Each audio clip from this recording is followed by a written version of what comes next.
I am joined today by Rachael Heffer. Hello, Rachael. Good morning. Lovely to be with you. Now, we have been connected by a mutual friend and a colleague of yours, Wendy. We have indeed. Yeah, good friend and a colleague of mine at the Evangelical Alliance. She makes me smile. I met her at London City Mission for a networking and communications event, and she was one of the speakers. And she makes me smile. She brings joy and shares joy. That's how I would describe her. She absolutely does. We have become good friends over our mutual love of all things shiny, glittery, and we both like to talk. So that's a good combination.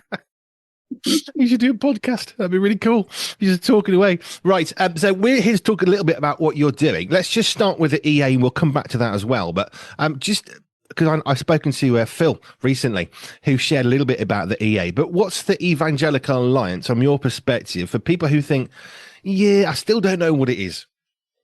Absolutely. Well, the Evangelical Alliance has been around for a while. So we, as an organisation, were founded in 1846. So that's a good 180 or so years, isn't it?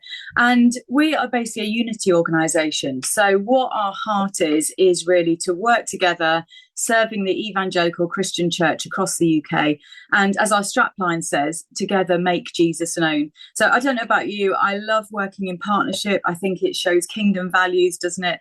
But as a membership organisation, we seek to connect with and unite with individual members, so individual Christians like you and me across the UK, to strengthen us, cheer us on in our own faith sharing, and so on. But we also work with lots of member organisations and member churches. So a big part of my role and many other teams across the EA is to really lean in, cheer on, champion the local church, serve, resource, equip, train, whatever it is that we can do to draw closer to church leaders who always do an amazing and valiant job on the ground, don't they? But also to speak on their behalf into some of the corridors of power as well, I guess, in Westminster and across the nations, so that we can really see that Christian voice brought into those corridors of power, into all the big cultural and contested issues of the day, but at grassroots level to be working with the local church as well. So it's quite varied, the work that we do, but hopefully that gives you a little snapshot. It's a bit of a nice overview. Just because I like to do this, just explain for people what's an evangelical in the UK. Well, an evangelical Christian is somebody who believes, first of all, I guess, that the Bible is the true and rooted word of God. So again, Amen. as we look at all of the big cultural conversations of our day, we'll know that actually sometimes we drift away from some of that. But an evangelical Christian absolutely believes that the word of God still informs our life in the everyday today. We also believe that actually as individuals, we come to a point of conversion. We make that decision for ourselves as to whether we want to believe and follow God. And so we make that decision to then go on, but that impacts our lifestyle and hopefully for our lifetime as well. So in making that decision, as evangelical Christians, we believe that we're rooted in the good news. And so having made that decision, it means that we actually then have to take action. And part of the action is to not just keep that good news to ourselves, but with all that belief about Jesus' death and resurrection, the Bible, as I said, in its full entirety, we want to share that with others. So the heart of evangelical, I think, is to be a good news bringer. And don't we need that in the world today? And indeed, even across the church at times.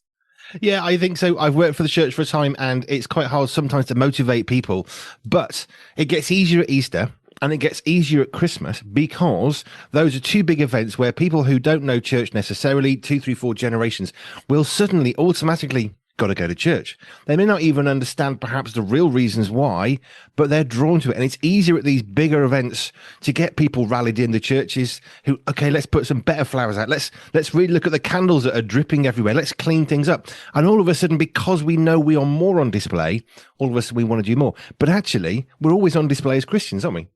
Absolutely, we are, aren't we? And so much about living a Christian life is about being authentic in the day to day, isn't it? You know, not just inviting people just at Christmas time or Easter time, or as you said, sort of making, a bigger splash then, albeit that they are amazing opportunities, aren't they, to draw people in from our community who may not join our churches week in, week out. But one of the aspects of my work, my role is head of mission at the EA. And one of the things that I've been speaking to for the last 2.5 years or so is a piece of UK research called the Talking Jesus Research. It's part of a six-way partnership, but that speaks into some of exactly what you just said, that actually, whilst we might think that people in our friendship groups or our family are a bit further off, actually it tells us that, and I'll throw a couple of stats your way just to whet your appetite. 20% of the UK do say that they believe that Jesus is the Son of God. So that's quite astounding, isn't it? 1 in 5 of our friends will believe that Jesus is indeed not just a normal human being who walked the earth, but actually the Son of God. And a really astounding fact that surprised us all when we did this big piece of credible national research with a secular research body, told us that 45% of the UK do believe that Jesus died and rose again.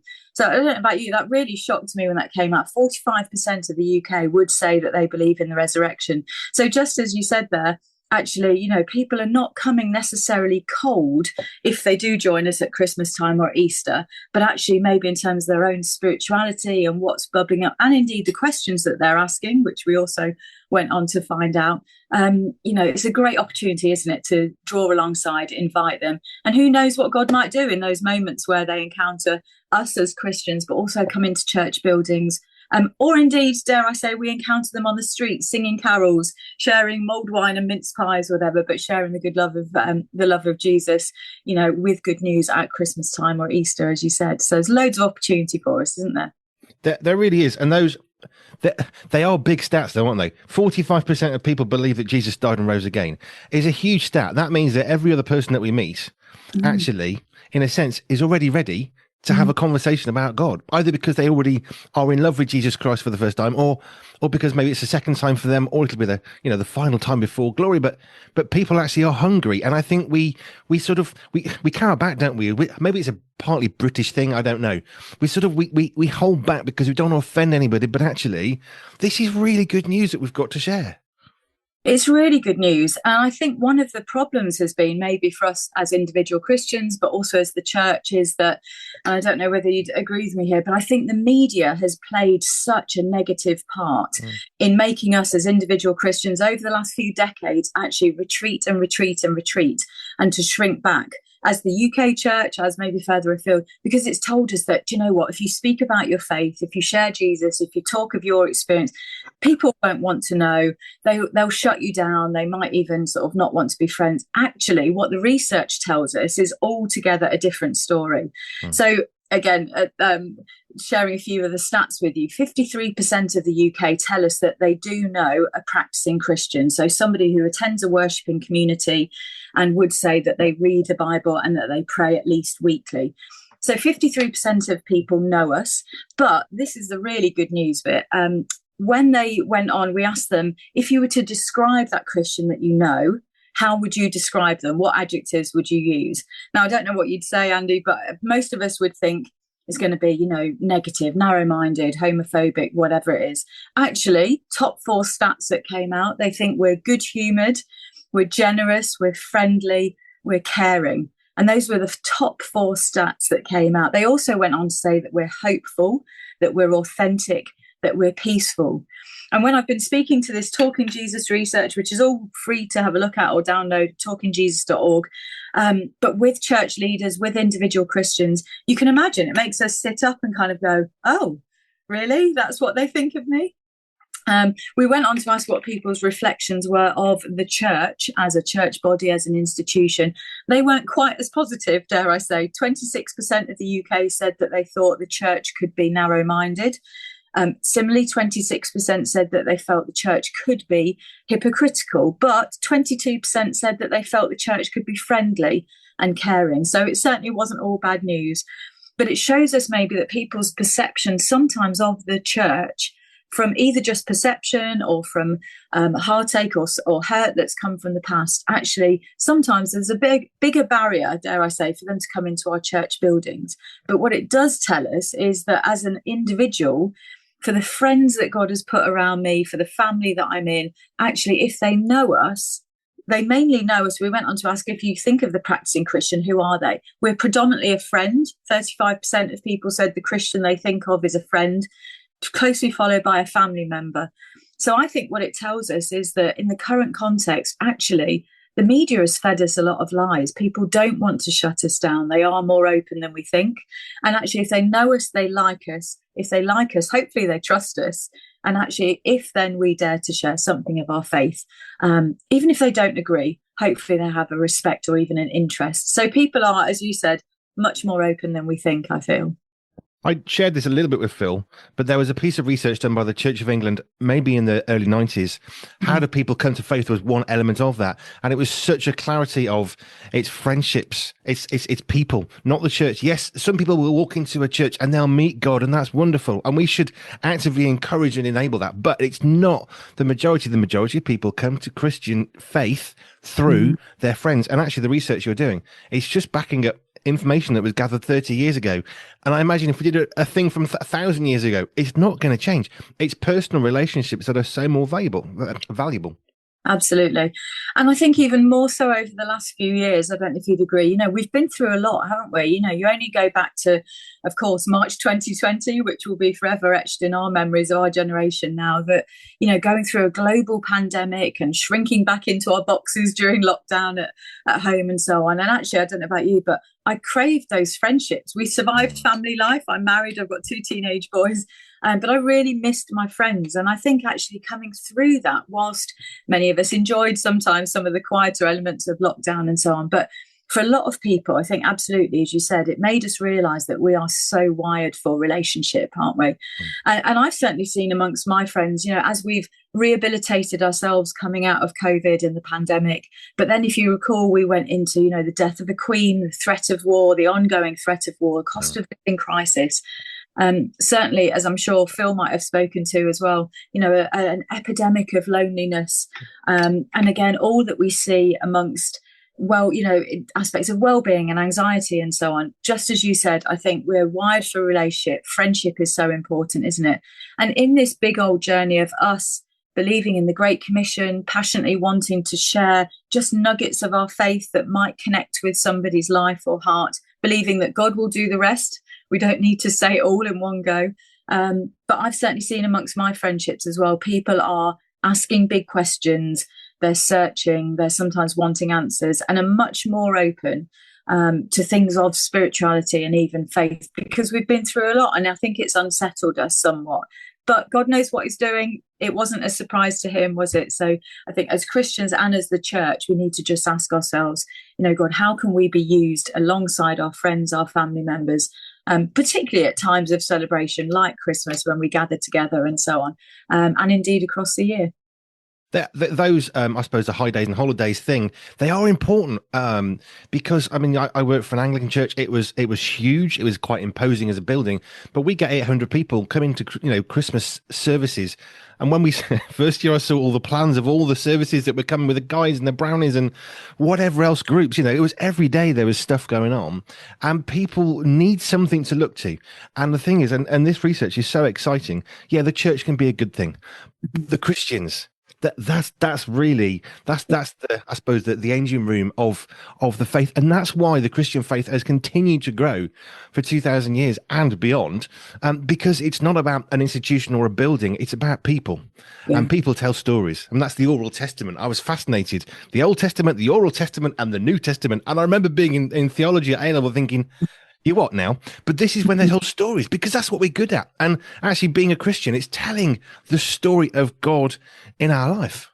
Yeah, absolutely. And I think for us as individual Christians to be able to really harness that thought, but to not be scared by it, not feel we have to tell a story in a certain way, but to actually just be ourselves, be in relationship with people, but to believe that God will use us, whether we're an introvert or an extrovert, whether we have a massive friends, whether we have 3 close friends, in the midst of that, absolutely, to share the story of, not just doing life together, actually, life in the raw, in the trudge sometimes, in the ups, the downs, the highs, the lows, And again, I've seen even amongst my own peers, and close friends, the stuff of life that we go through, with, whether it's elderly or ill parents, whether it's juggling teenagers, whether it's, with toddlers, whether it's in workplace, all of these things, the rawness of life, it aligns us, doesn't it? It draws us to people.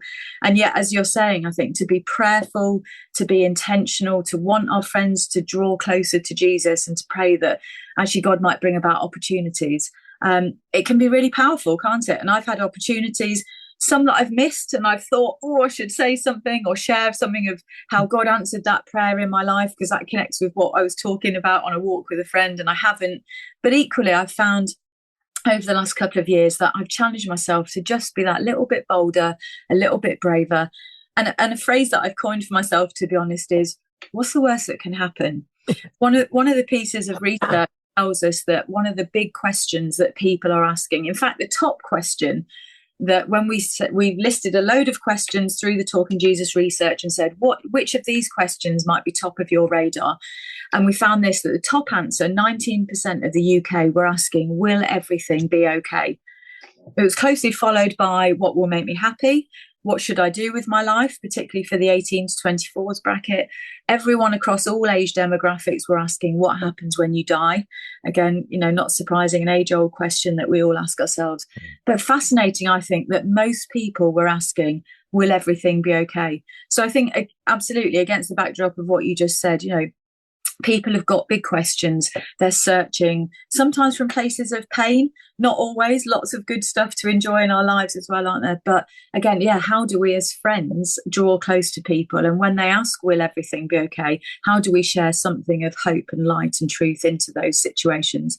Hopefully because of what God's done in our life as well. But being a bit bolder and braver is a big challenge, I think, to us as Christians, but it is possible. Amen to that.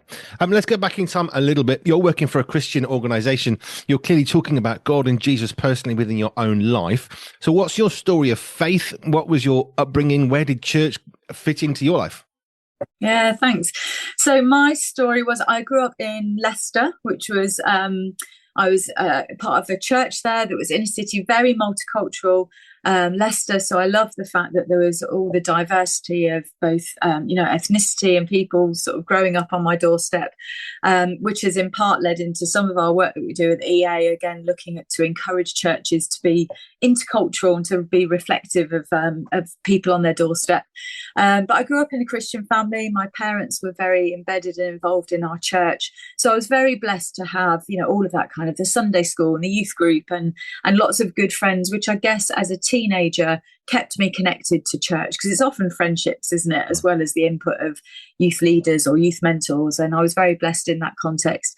But I remember at the age of 40, so I became a Christian at the age of 7, very simply through a church holiday club, and just say massive well done and keep going to all those children and youth leaders who keep going week in, week out. And I've been involved in youth ministry for 25 years, so I know it's often painstaking, sacrificial, but lots of blessings as well. But yeah, became a Christian at the age of 7, very simply, sitting on some stairs with a girl whose face I can never recall, but one day in heaven we'll see her and say, thanks for praying that simple prayer with me. But at 14, I was part of an Anglican church as well, growing up, as I said, in Leicester. And at 14, I was confirmed. And that for me was a real moment of saying, thanks, Mum and Dad. This is absolutely my own faith now that I wanted to live and dig into. And so I never really looked back from that, really, in terms of my faith journey. Went on to do a gap year in youth ministry, lived out in Paris for my year. I came back to go to university and did languages, and thought that would be my life trajectory, was passionate about people and culture and languages. But God had other plans, and coming out of university, I started work with British Youth for Christ, or YFC, who some people might know of. So a big international youth ministry organisation. And I moved down to Ely in Cambridgeshire, where I still live now, many moons on, to work with one of Youth for Christ local centres.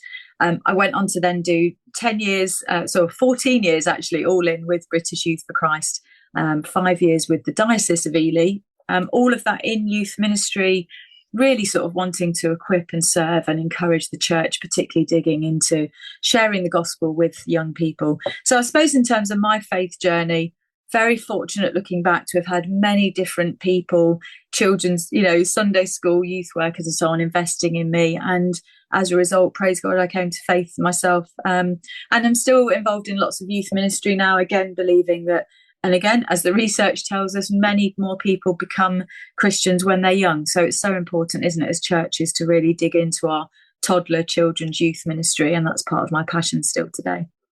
I was 7 too. I remember I was sat in a Baptist church. There was big creaky pews. I remember the creaking as they sort of were bolted to the floor, but not quite. And I remember sitting there as this lovely older couple just led me through a prayer and a bit of scripture. And yeah, in the same way, I've never looked back. And I had some amazing people who would come along, some older people. There were 3 older guys because my parents divorced, and I had these 3 guys who came along and were sort of heaven sent, I think, to be parts of a father figure that I'd lost, and they pointed me back to God as well as the ultimate father. And it was amazing how like you said, there are people along the way who just nudge and steer. One of the guys we go and do, he's a handbrake turn in the car park, which for me was cool. It was really awesome. And then a bag of chips. And there were other sort of aspects of it all. But we need those people, don't we? Who can just inspire and nudge and keep pushing us along.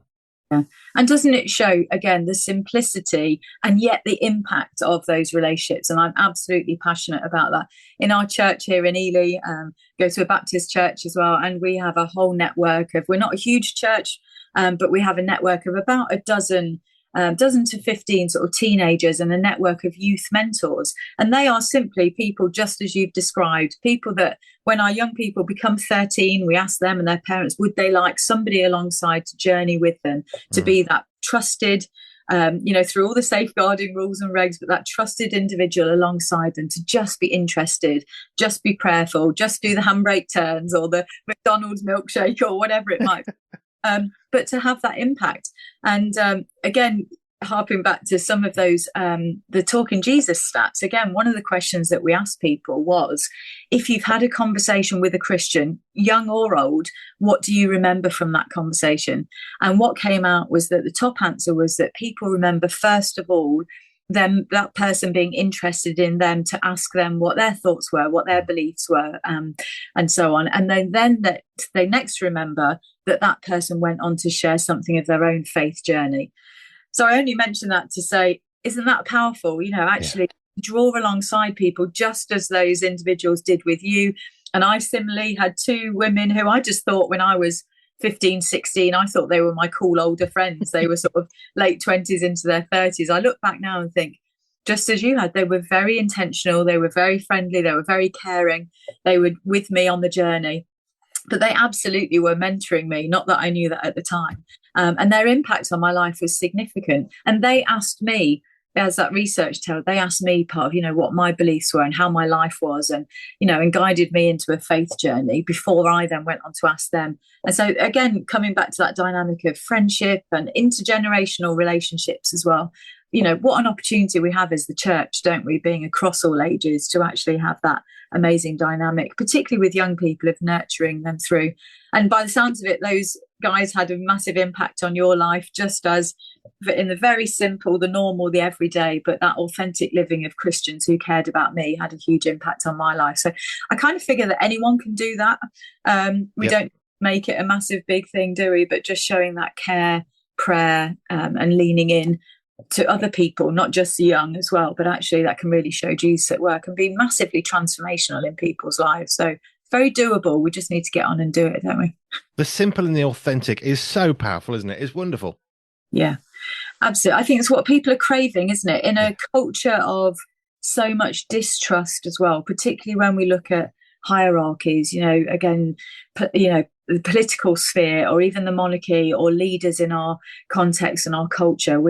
I certainly feels to me like we live in a culture of a lot of distrust. So, but again, that brings it back to the proximity piece, doesn't it? For us as Christians, those people that we might look around and think, well, those are the people I see in the playground, or those people I see in the gym, or those are in my workplace, or that one or two I just come across on the street when I'm walking the dog or something.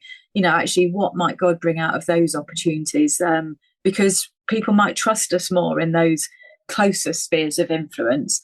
And I'm sure you've heard, and I've heard of many stories where, again, through friendships, through that relationship, gradually sometimes people come to faith, and sometimes it's quicker than we might think. Just to share briefly on that point, both Phil Knox, who you mentioned, good friend and colleague of mine, and myself, we're doing a new piece of research at the moment, which will launch next spring, about June time, through the Evangelical Alliance. And at the moment, our working title is called Finding Jesus, Identifying Pathways to Faith in Adulthood. And just to give you an early snapshot into that, we've surveyed 300 people who've come to faith in the last 5 years. And we're asking, well, kind of why, how, what were the significant influences?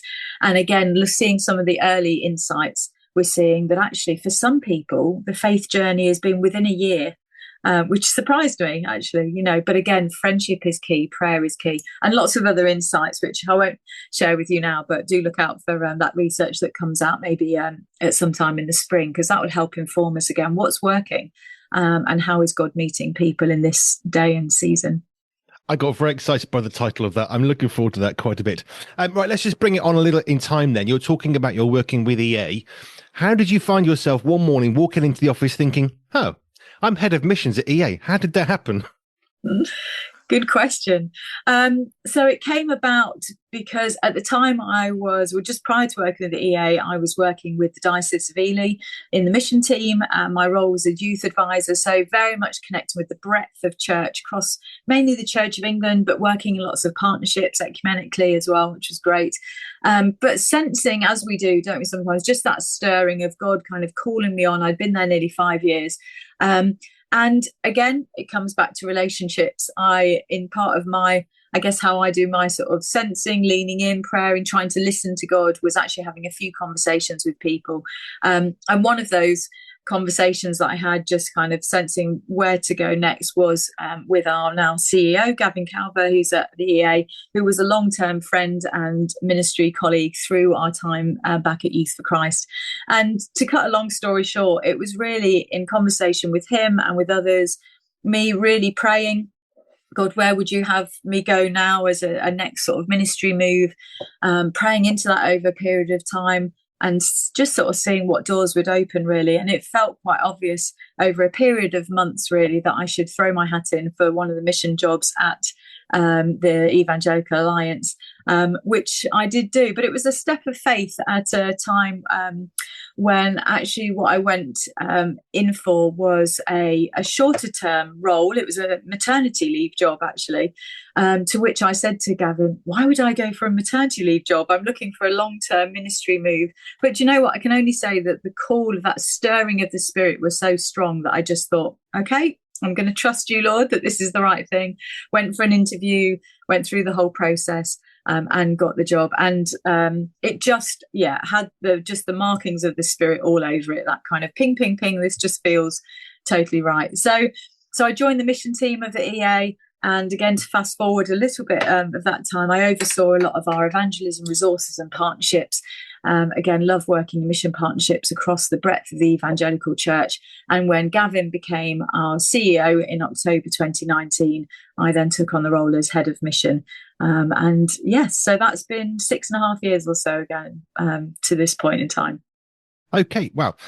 I already knew of the AA from a long time ago, but I think for some people, and I know chatting to Phil, that there's a big push to try and say, look, we are here, and it's an important reason that we need to exist, because we get to places that you can't go. Not because you're not allowed, but you're probably never going to have the capacity, but we could. And it was really exciting to see how the thing that people are drawn by that relationship with God, the knowledge of Scripture to some point. I mean, that's the bedrock of so many churches across the UK, and that's pretty much all of them, really, you'd hope. But then the EA are there to sort of, how do you function? I mean, because you're not like looking after all the churches in terms of you need to do this and that. How does the EA actually function to support churches from different denominations, Baptists and Anglicans and Methodists and Pentecostals? How then do you actually help churches? I think our posture, first and foremost, is to lean in, to build relationships and to listen well.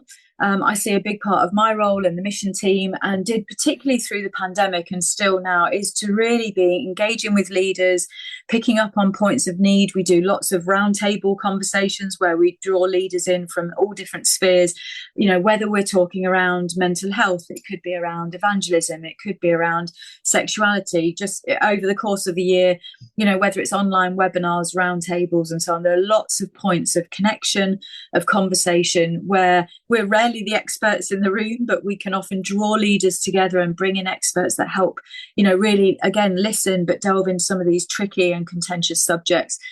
But for me personally, and again, for the wider mission team, a lot of it is about that listening well, seeing where the points of needs are, producing resources or training, or bringing, again, as a Unity organisation made up of almost 600 organisations, we're about 6,000 churches and 25,000 individual members. We have lots of amazing relationships to draw on. And I guess in that, we're trying to really see, where are the points that churches are needing us to step into the gap, almost to either develop resources that will serve them. So as you can imagine, particularly at this point in time, as we look at, say, relationships and sex education being taught in our schools and on the curriculum, again, we've produced a resource called Time to Talk, which helps to equip parents to have greater confidence to speak to not just their own children and young people, but also to engage with their schools appropriately, respectfully, but with some, policy and some thoughts around that. In other areas as well, again, we try and equip the church in. We often have leaders saying, how do I preach or speak on some of these are big cultural issues? We've produced other resources like Being Human or sermon outlines and so on, which we hope, absolutely don't tell churches what to do. We never do that, but just to serve them in whatever way that we can, so that they feel stronger and rooted in, again, all things evangelical, rooted in the Bible, and hopefully equipping them for what goes on in their local church.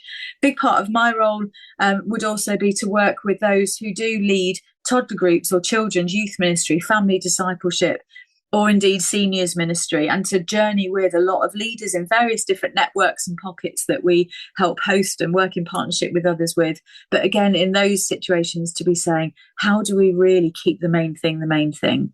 In all the valiant work that's happening, how do we really draw out that Christian distinctiveness? So I think there's almost two pockets, going back to your question. One is that missional edge of how we listen, serve, and equip the church. And in the broader political sphere, actually, I think part of our role is to sometimes take the hits. Gavin and others who I've mentioned, we're often asked to speak with that Christian evangelical voice into some of the really tricky subjects, as we've seen recently, assisted dying, conversion therapy, you name it. But to speak to The Guardian, The Times, to be in number 10 with the Prime Minister, that's both the privilege and the responsibility that we have. But all of it is really to serve local church, listen well to church leaders, and hopefully take their voice into those different aspects to really see the church grow and to be more effective in this time and space as well. So hopefully that helps answer your question. Just some of the breadth, really, I guess, that we cover, but equally the importance of the relationship on the ground in serving the local church in this time. Which is so valuable, because whatever your role in a church is, if you're paid in any way by a church, I was a children and families worker for a while, whether you're the minister or that, or whatever role it is, it can be quite scary, because you're probably the only one in your sphere of people that who's doing what you do. When you get to sort of children youth worker, well, maybe you'll hook up with another church, maybe not, if you've not got the time, and this is just your Friday night thing and you work full time. So to have people that can kind of collectively bring information is such a valuable resource that I think it's easy to think, well, it's boring. No, it's really not, because it's a stuff that individuals aren't going to have the time for, but people like you do. And what you're coming up with is so important and so valuable for people, I suppose, at the coalface, if you want to use the analogy, of local mission. Because where do you get your information from? There's 1,000 courses out there. You can be bombarded. People will mail you, use my course. But actually, the information, I just keep coming back to this one. 53% of people know a practicing Christian. That's every other person that we meet. Yeah. And then you've got the EA on the side saying, okay, well, here's something you can do. Here's a suggestion. Let's get you talking to other people doing the same stuff, because that is such a force multiplier, I think, of the work that we can do as individuals, because we are not alone. Yeah, absolutely. And that's powerful, isn't it? And I guess part of our role is to, with the research that we've mentioned, it's to paint and inform the church as to what that big picture missional landscape looks like.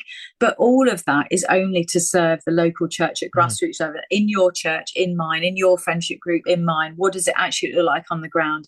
So absolutely, part of the joy that we have genuinely as a unity organisation is to work across the breadth of the church to pool some of those resources together. So as an example, on our eauk.org website, there's a page or a few pages called Great Commission. And under those Great Commission pages, we have a huge number, about 200 resources that are listed on there for for discipleship, that are not all ours. They're from a huge range of organisations.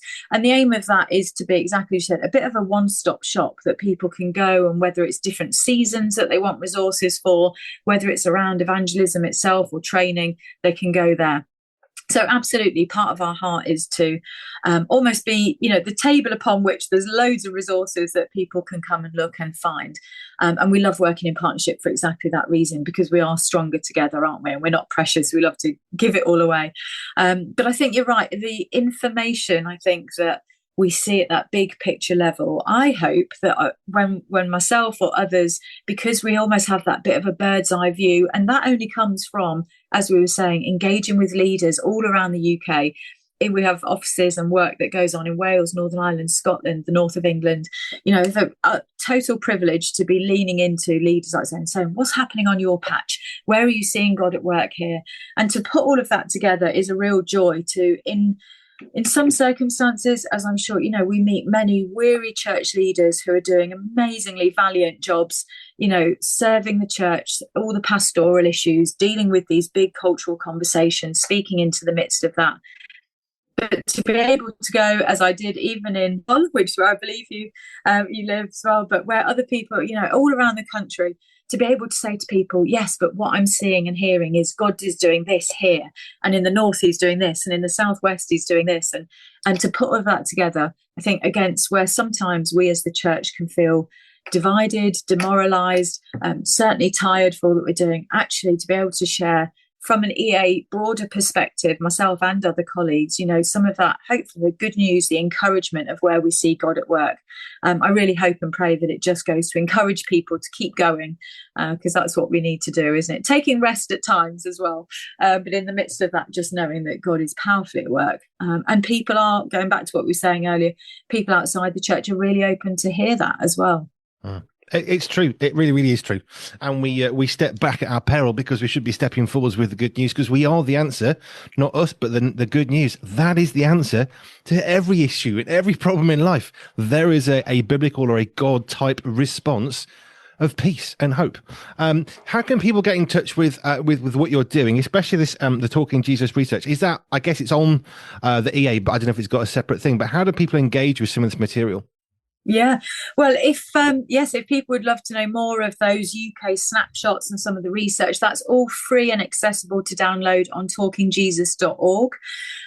As you mentioned earlier, we are definitely stronger together, aren't we? And that sense of just being in the mix, hearing of these new resources, hearing of what's coming out of Westminster and the Christian Voice, seeing what's happening in the mission field.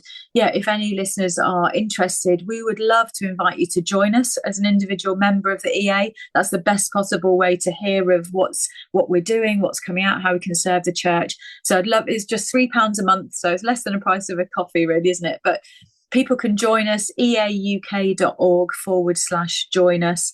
But just on that website, eauk.org, there is loads about the different work that we do, all of those resources that I mentioned under Great Commission, pages around our Talking Toddlers work, around all the family discipleship, around all the advocacy work. So there's a vast amount to connect with us, and we'd absolutely love people to contact us through the website. If people want to contact me directly, very happy for people to email me on r.heffer@eauk.org. And so my name is Rachael, and I'd love to join with people. If they'd love me to help present some of the Talking Jesus research, I'd happily connect with local churches, local networks, just so that together we can really look at what the world at large is saying, how people are connecting, how open people are, and how, as we said at the beginning, strapline, making Jesus known, how we do that together, and really pray that we'll see an impact going into a new year as well. What a great opportunity we have. Amen to that. Rachel, thank you so much. It's been a thrill and a joy. I think some people hear data, statistics, percentages and think, not for me. No, this is really exciting stuff. And hear this, 45% of people believe that Jesus died and rose again. That's every other person. And of that, 53% of people in the UK know a practicing Christian. Let's join those two bits together. People believe in Jesus, he died again, rose again, and they know a Christian. Let's have those conversations. I don't wish you finish with a conclusion like that, but I think that's the point, isn't it? Absolutely. And just, can I throw one more in just to Go leave for it. a really good note? One of the headlines for me from the Talking Jesus research, and again for many, many church leaders, well, thousands now that we've expanded on this research with, the one piece that they often take away is this, that from the research, it told us that when we asked non-Christians if they'd be open to a conversation about faith, if they've already had an opener conversation, we found that 1 in 3 people said yes, that they'd be really open and wanting and willing to go further to find out more. So I think that's really good news. It was 1 in 5 going back a number of years, so it shows there's been a shift. And hopefully for all of us, that encourages us that actually people are not closed, they are open. 1 in 3 of your friends, my friends, around our tables, whatever we're celebrating or getting together or in the pub, 1 in 3 people are open to have a conversation about the Christian faith. So I think that's massively encouraging, it's massively challenging, but hopefully that encourages people to just think, what could that look like for them? Who are those friends? Who might the 1 in 3 be? Rachel from the Evangelical Alliance here in the UK, and thank you so much for your time. I actually like statistics, but thank you. It's really encouraging, and it is exciting as we're going towards Christmas. But it's an exciting time to be alive because I think, as we said off air before, God is still alive and He's still in control. Absolutely, amen to that. Yes, great opportunity. Let's just go for it. Be a bit bolder and braver. As I said, what's the worst that can happen? I love that. Rachel, eauk.org if you want to know and no more. eauk.org. Rachel, thank you very much. Thank you so much. The Pure newsletter comes out once a month and is designed to build up, entertain and encourage you. Sign up for our newsletter at pure247radio.org.